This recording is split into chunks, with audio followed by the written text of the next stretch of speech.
Mula nung dumating si Sam Ekwe sa Pilipinas noong NCAA Season 82, ang San Beda na ang laging nanguhuna.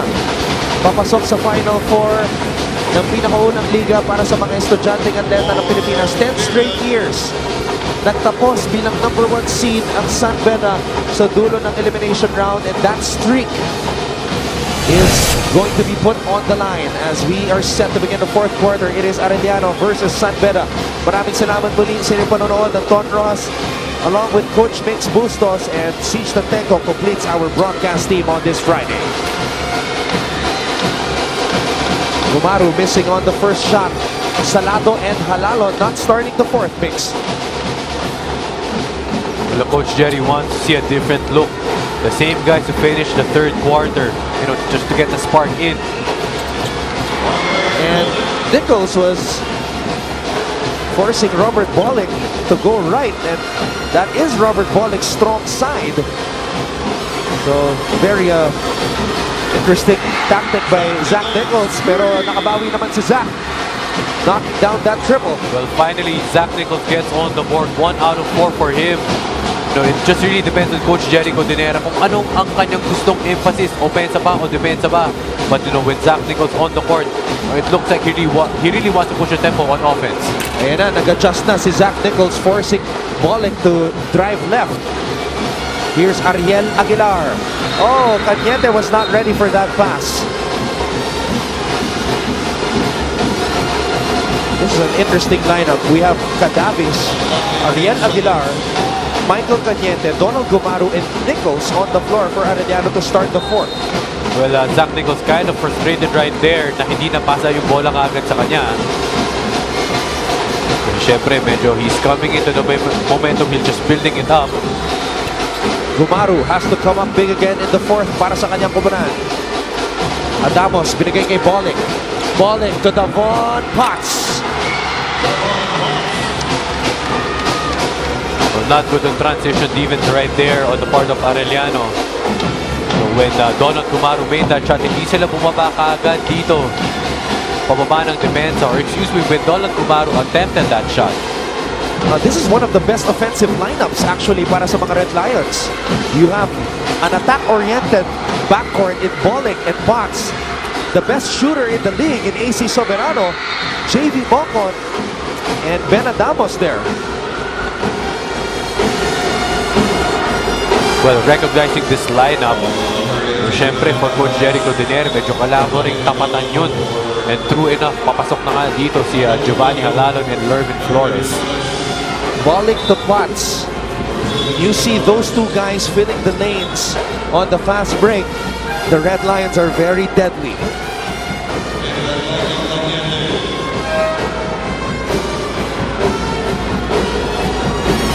Giovanni Halalon, he's got to make something happen quickly. 8 minuto at 2 segundo, yan ang oras na nalalabi dito sa fourth quarter. Well, Anton, in these types of situations, we cannot rely solely on individual talent. Hindi natin madadaan sa one-on-one play. And kahit sinong team ba yan, down by 14 in this late in the game, it has to start collective effort, team offense and team defense. Open shot for Nichols. And he's got to knock those type of shots down. If Arellano is to come back in this game, Giovanni Halalon being unselfish. Well, on that sequence, Anton, okay naman, may ball movement naman. They found Zach Nichols open in the corner, pero Zach Nichols still struggling dito throughout this game, only making 1 3-point basket. Potts, one-on-one kontra kay Nichols. Binigay dito kay Bolick. Bolick back to Potts. Back to Bolick. Halalon is on him. Bolick for 3. Rebound, Nichols. Well, they gotta run it. That's the strength of Arellano. Aguilar. Hinahanap si Flores. Nichols. Binigay kay Giovanni. Giovanni back to Nichols for 3. Zach Nichols. This might be what they need. Down to 11 points dito ang lamang ng San Beda. Baka ito na yung spark plug. Baka ito na yung momentum shifter para sa Arellano. Potts thought about the 3. Umatake, Davon Potts. That's an offensive foul. Breaks up the game. Good defense here by Ariel Aguilar. Ariel Aguilar, dating naglaro para sa EAC noong season 90, now a member of the Arellano Chiefs, the school he played for in high school. He was a Arellano Brave, part of the Braves team.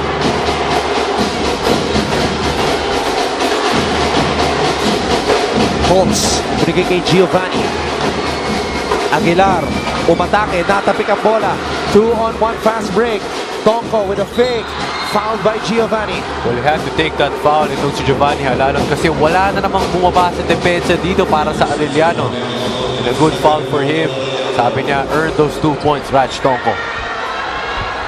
Put Jamaica rin on your screens.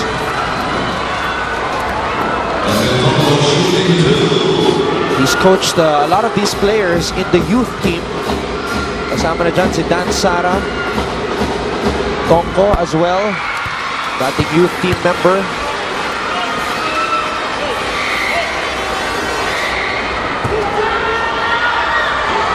And of course, dating youth team coach also, ating kasama, Coach Olsen Acasela. Coach Ols, kung nanonood ka pa ngayon, magandang hapon. Actually, sinabi sa akin ni Coach Jamaica rin, dapat kasali rin siya sa youth team. Oh. Kaya lang yung point guard, Olsen Rosella eh. Ah. Medyo Olsen na lang. Sige, Olsen. Nichols for 3. Offline. Junjun Bonsubre, it's good to see him back on the floor. Kanina, meron siyang iniindang sakit sa kanyang kanang balikat.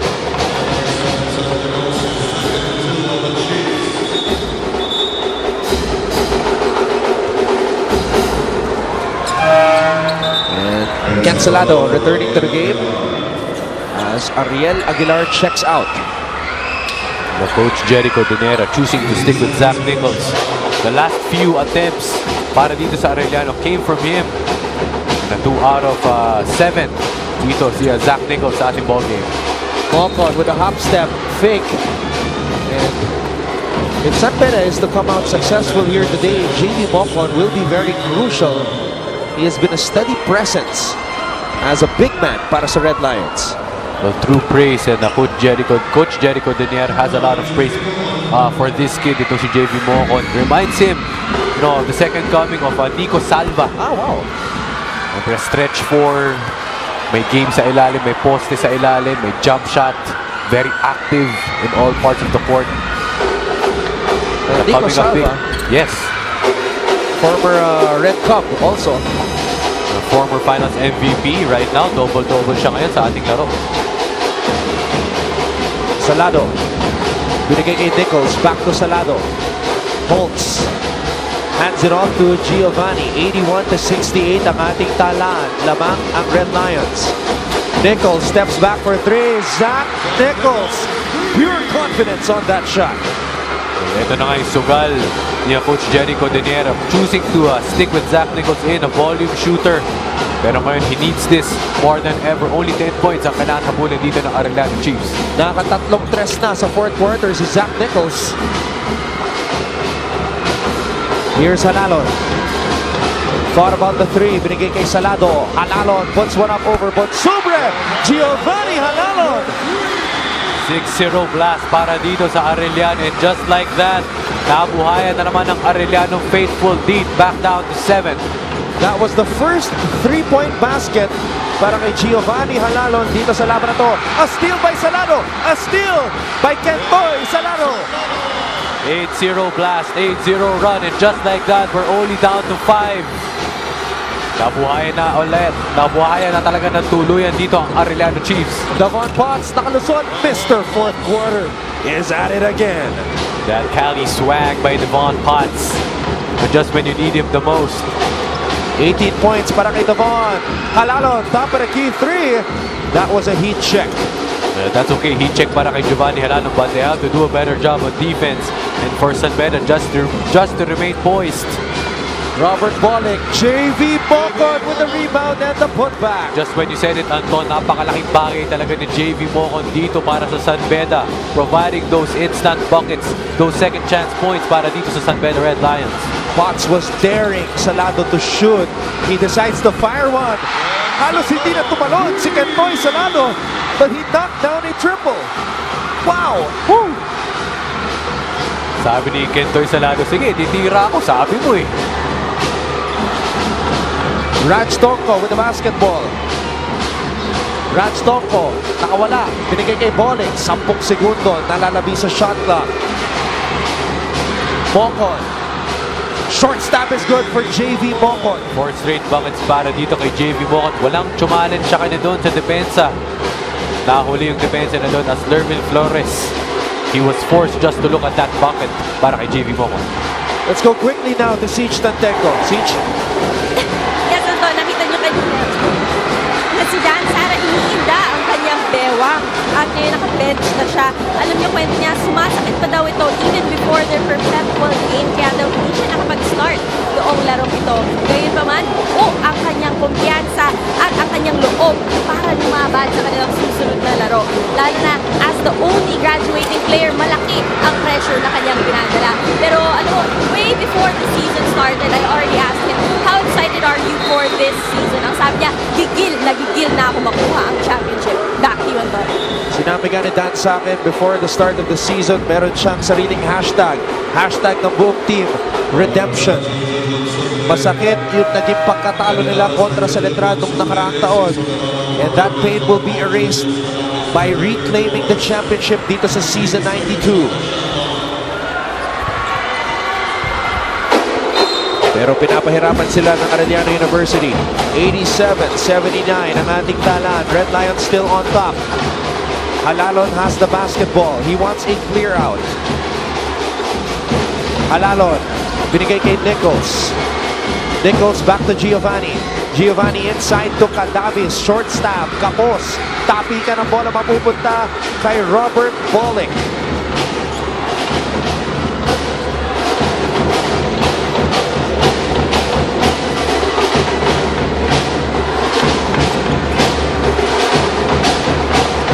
Soberano smiling and wanting to post up itong si Zach Nichols. Soberano shooting in the face of Nichols. Supalpal ni Nichols. Ito na si Giovanni. Giovanni against 4 white shirts. Too strong.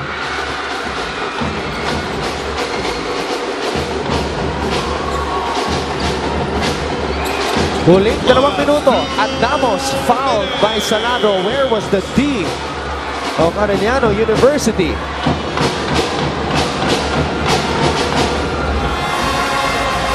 Anton, transition defense. Para na ako sirang palaka dito. But that's what's, really been missing para dito sa Arellano this second half. Nakakahabol na talaga dito sa fast break points ng San Beda. Lamang na nga sila 19-15. For them, they just really wanted to run down the break, gaining momentum from those opportunities. And that's why ngayon talaga nakapuhunan ang San Beda, enjoying this 8-point lead. And San Beda is only number 3 in the league pagdating sa fast break points, averaging 13.1 per contest. At sinabi mo nga, makes 19 fast break points na ang naitatala ng Red Lions. And together with that, Anton, Arellano is leading the league in fast break points with 16 a game. Free throw is good for Benedict Adamos, stepping up big time para sa kanyang koponan. Timeout Arellano University. Magbabalik po ang season 92 ng NCAA.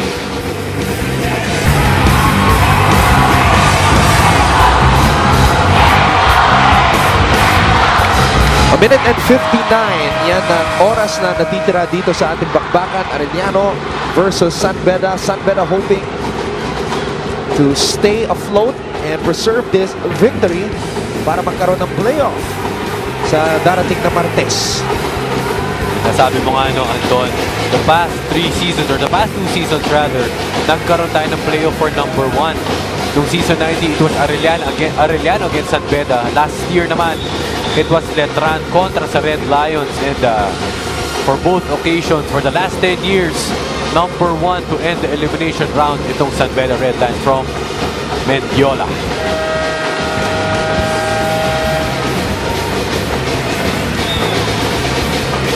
Banggitin lang natin ang results ng ating unang dalawang laban ngayong araw. Kanina, College of St. Benilde finally picking up a win, defeating LPU 65-61. And in the second game, Mambua nagtagumpay kontra sa Perpetual 67-63. Kaya naman ang Mambua ang number 3 seed for the second straight year sa Final Four perpetual will enter as the number 4 seed. Nichols bothered by Bocon. Bocon anticipated that Nichols was going to take that shot. Great read on the defense by San Beda. Usually, as Christian Luanson said, I heard in one from his coverages, na the most dangerous guy on the floor is the one inbounding that basketball. And San Beda, nabasa na lang yun. Pagkasi ni Zach Nichols, automatically titirahin yun. And a great defense there by the San Beda Red Lions. Sara. Mocon from the elbow. Mocon grabs his own miss. And for San Beda, you just have to settle down. You're up by 9. You don't need to panic. You don't need to rush. Time is on your side. But Ketoy Salado gets the steal. Salado against Sara. Salado is able to score on the break. Not yet over if you're Arellano. Molick receives the ball at the half-court line. Cadavis is on him. You don't need to foul either para kung ikaw ang cheese. 2 timeouts remaining for Coach Jamay Karin. Isa na lamang para kay Coach Jerry Codeniera na kay Sara ang bola. 6 na segundo natitira sa shot clock. Sara kontra Nichols. Binigay kay Potts. Devon Potts. Too strong. Sara with the offensive rebound. Gives it up to Potts who throws it to Bocon. San Beda keeping the possession alive. Potts throws one up. Adamos coming from out of nowhere.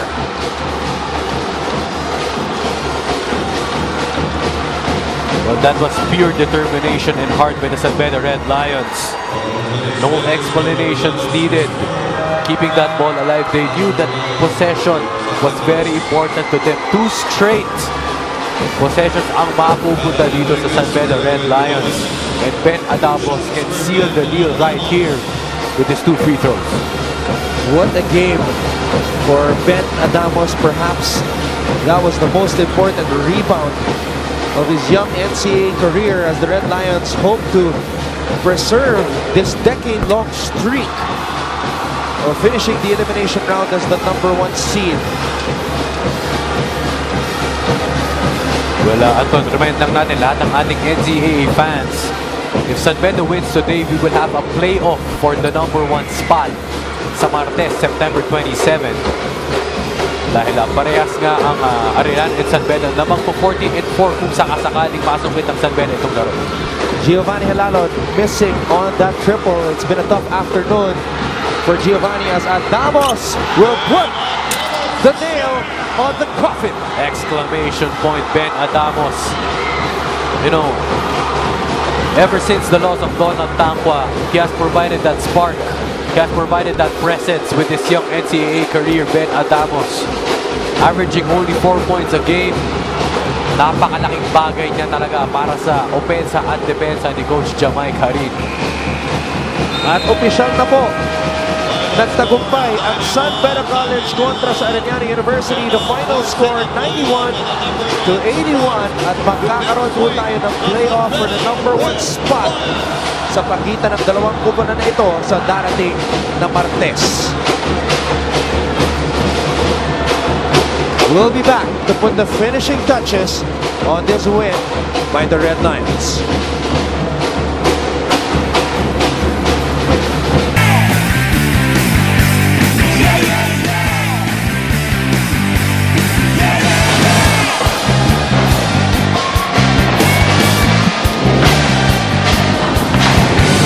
At dyan po nagtatapos ang ating bakbakan sa pagitan ng host school ng NCAA Season 92 San Beda College at ang number 1 ranked team Arellano University. But because of this win by the Red Lions, hindi na number 1 ang Arellano at paglalabanan nila ang number 1 spot sa darating na Martes sa isang playoff match. Well, of course, for Arellano Chiefs, it's okay. They're still, where they want to be, that twice to beat advantage. But of course, coming in to the postseason, importante talaga just to get that win. Siyempre, para mataas ang iyong moral papasok ng Final Four, and San Beda Red Lions was able, to achieve that. San Beda becoming the only team dito sa Season 92 to sweep Arellano University sa elimination round. And our best player of the game is at courtside with Siege Tantenko. Yes, Anton. Last year pa, ilang beses na natin itong nakasama as best player of the game, JV Mocon. Alam mo, before the game, sabi sa akin ni Dan Sarang, yung team captain, na ikaw daw ang pinaka-improved player ng San Beda this year. So what does it feel like to hear that compliment? And tell us more about the preparation that you did for this season. Thank you kay Dan Sarang for the compliment. Cooking lang ata yun eh. Yung preparation namin, nag-start pa since nung natalo kami. Doon na nag-start yung redemption namin when we trained to Vegas, and then until now, now we're preparing a lot for Arellano kasi parang they're the barometer eh. And this win is a springboard for us for the coming to the semifinals. And of course, sa Tuesday, hindi pa tapos ang laban nyo. Sa Tuesday, kayo ulit ng Arellano. Anong maasahan natin mula sa San Beda Red Lions? Expect the same intensity. Sana ganito kami this Tuesday kasi we really want to grab the first spot kasi it's been a tradition, 10 years. We don't wanna stop that streak. Tama, naramdaman ko yung hunger mo during that game. And ito, JV, walang cooking. Good job. Back to you, Anton. Isang napakatinding performance ang pinakita ni JV Mocon, 19 points, 15 rebounds. Well, besides from JV Mocon, nag-contribute din talaga itong si AC Sobrano with 18 points. Devon Potts, Mr. Fourth Quarter, providing the production weight they needed the most. But you know, JV Mocon, you know, sabi nga ni Dan Sara, the most improved player, you know, for him, and I agree. Talagang malaking bagay si JV Mocon sa opensa ng Red Lions and just providing that spark, yung kinakailangan na butas para dito kay Coach Jomai Karim. JV, talagang napawaw ka sa compliment ni Dan kanina. Pero ito, JV Mix Bustos. JV, na nakausap ko si Coach Jericho Dinera kanina. And nagbigay din siya ng compliment. Sabi niya, medyo naihahandling tulad ka daw niya kaya Nico Salva. Wow. Ano ba naman ang masasabi mo doon? Siguro si Coach Jerry, hindi cooking yun. Hindi cooking yun si Coach. Ano masasabi mo doon, JV? Big compliment sa akin yun. Siguro gagawin ko yung motivation para to improve palalo. Ayun. Well, JV, congratulations. Magkita-kita ulit tayo sa Martes for your playoff match kontra sa Arellano. Thank you. Alright, JV Mocon. Congratulations. Big game. Thank you very much to Siege Tantenko for that interview. UH Nico Salva, JV Mocon ng San Beda. Well, but of course, JV Mocon, besides him, we will have a playoff for the #1 spot. Alam mo, the NCAA Season 92 really, you know, keeps on getting exciting papunta dito sa ating Final Four. Just like last year sa pagbabalik ng NCAA dito sa ABS-CBN Sports, and mapapanood natin sa SND ang playoff for the #1 spot sa darating na Martes, September 27, dito pa rin sa Phil Oil Flying V Center.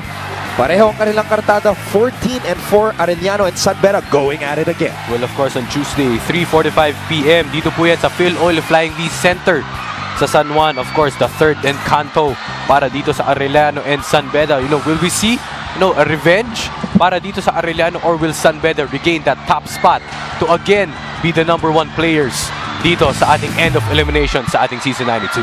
So abangan natin yan. Once again, the host school defeating Arellano University 91-81. On behalf of our Director Al Neri, Siege Tantenko, Coach Mix Bustos at ng lahat ng mga bumubuo ng ABS-CBN Sports, ako po ang inyong lingkod, Anton Rojas, nagsasabing magkita-kita muli tayo sa Martes for more NCAA basketball dito sa Season 92 ng NCAA, kung saan patuloy kaming sumasaludo sa pusong palaman ng lahing Pilipino.